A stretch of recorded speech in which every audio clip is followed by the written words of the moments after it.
Hello guys, আজকে কত নম্বরে মামলা দিয়েছে দেখাচ্ছি। তার আগে কিছু কথা বলছি। আজকে আজকে কলকাতা হাইকোর্টে কি হলো দেখো। কলকাতা হাইকোর্টে আজকে কোনো রকমভাবে মামলা ওঠেনি। 24 তারিখ আজকে কোনো রকমভাবে কোনো মামলায় পুলিশ রিক্রুটমেন্ট বোর্ডের কোনো মামলায় ওঠেনি। আজকে কলকাতা হাইকোর্টের যে ডিভিশন বেঞ্চ আছে সেখানে ওঠেনি। কালকে 3টা মামলা আছে, কালকেও সেম। কত নম্বরে আছে বলে দিচ্ছি। 37 নম্বরে একটা মামলা আছে, দেখো এই যে 37 নম্বরে দেখো এই মামলাটা আছে।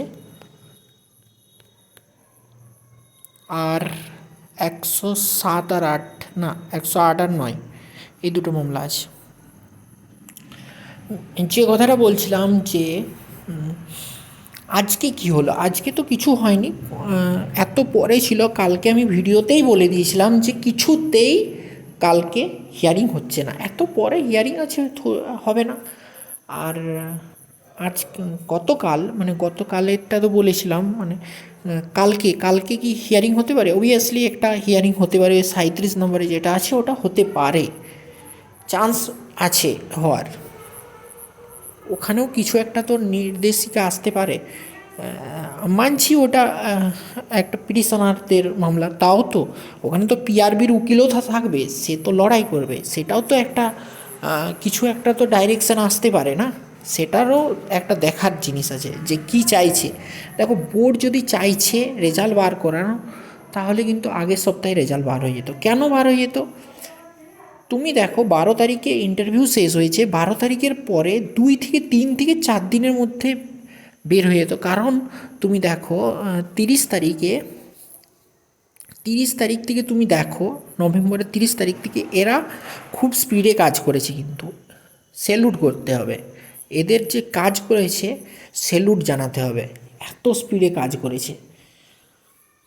আর তার জন্যই বলছি যে এরা তো রিক্রুটমেন্ট, তো এদের তো ফাইনাল লিস্ট তৈরি করাই আছে এদের।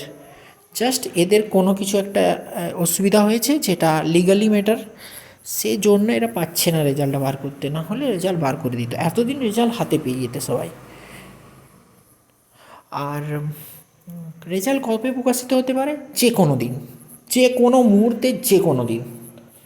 আমি সবাই বলেছিল, ইউটিউব থেকে শুরু করে যেখানেই যেখানেই তোমরা দেখেছো, সবাই কিন্তু বলেছিল 18, 19, 20 তারিখে রেজাল্ট। শুধুমাত্র আমার পুরনো ভিডিওগুলো দেখবে, যারা দেখেছে তারাই বলবে আমি বলেছিলাম যে রেজাল্ট বার হবে না। সবাই আমাকে গালিগালাজও দিয়েছে এই জন্য, বলছে যদি রেজাল্ট বার হয়, রেজাল্ট বের হয়নি কিন্তু।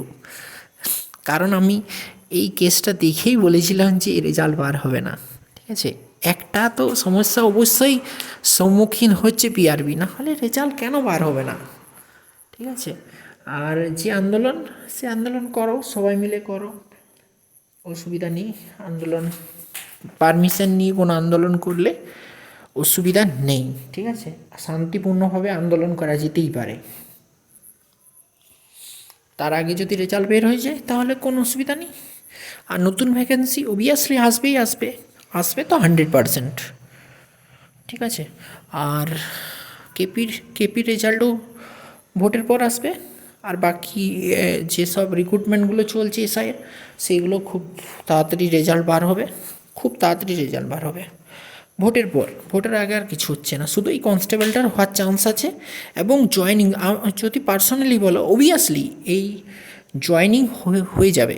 আশা করি ভোটের আগে জয়েনিং হয়ে যাবে, আশা করি রেজাল্টও বার হয়ে যাবে এবং ভোটের আগে জয়েনিং হয়ে যাবে। আর মেয়েদের তো 95% মেয়েরা চাকরি পেয়ে গেছে এটাতে।